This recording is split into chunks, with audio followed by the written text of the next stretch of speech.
Okay, hello everyone. Here I want to provide a tutorial on how to delete item entered on Amazon on an Android device. Okay, let's go to the tutorial. Well, first thing first, you can open the app.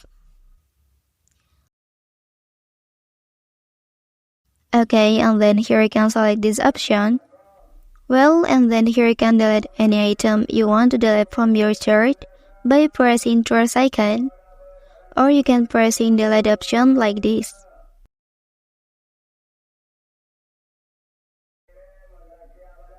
Okay, and then the item is successfully deleted from your chart. Okay, that's the tutorial on how to delete item entered on Amazon on an Android device. If you are helped by this video, don't forget to like and subscribe to get other information from this channel. Thank you.